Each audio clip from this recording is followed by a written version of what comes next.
nabi atau nabi sekaligus rasul konteks saya atau bukan itu. Konteks saya Yesus adalah nabi penutup, Paulus adalah rasul, apostol yang diutus yang memiliki karunia kenabian, bukan sebagai nabi pengganti Yesus. Tetapi kamu tidak bantah, kamu bantah dulu dong. Kenapa nabi-nabi di zaman Israel itu bijaksana dan kemampuan menulis? Kenapa hanya Muhammad? Kalau Muhammad punya jalur nabi dari Israel, kenapa dia tidak bisa menulis? Nabi Muhammad itu kan jelas sekali bahwa jalurnya bukan dari Bani Israel, bukan dari keturunan Yakub. Dia itu dari keturunan Ismail. Mana data di Quran?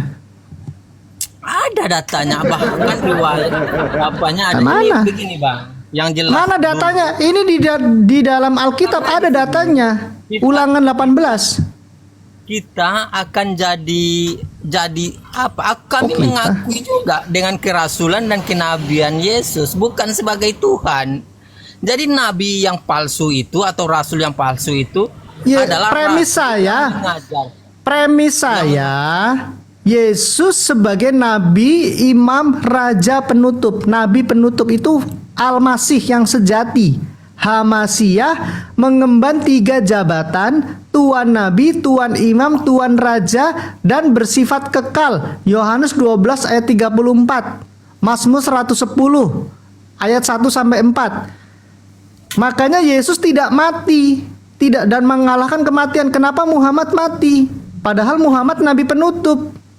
Berarti saat ini Islam tidak punya nabi.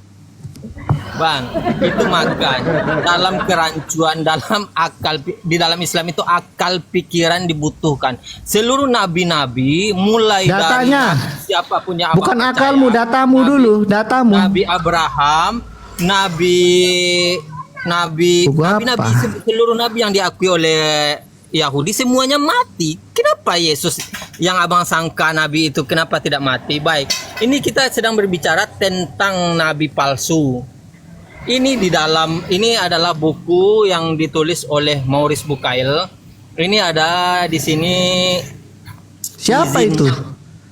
Maurice Bucaille ulama atau apa? Bukan, ini nomor. Ya dia ulama, dia oten, utslim atau apa?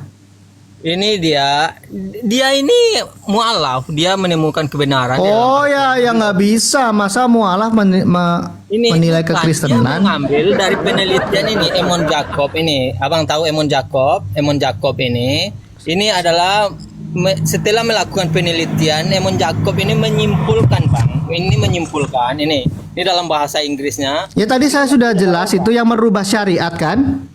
Iya, dia merubah ciri-ciri. Nah, kenapa di Imamat 11 dilarang memakan unta karena memang memamah biak itu tidak boleh. Unta di Imamat 11 itu tidak boleh dimakan. Hukum Musa tuh binatang yang haram. Tetapi kenapa? Sebentar. Tetapi kenapa di surah Al-Hajj unta-unta itu kami jadikan untukmu sebagian besar dari syiar agama Allah. Nah ini kemudian bagian berikutnya ya. Lalu apabila telah rebah, maksudnya mati, makanlah sebagian dan berilah makan orang yang merasa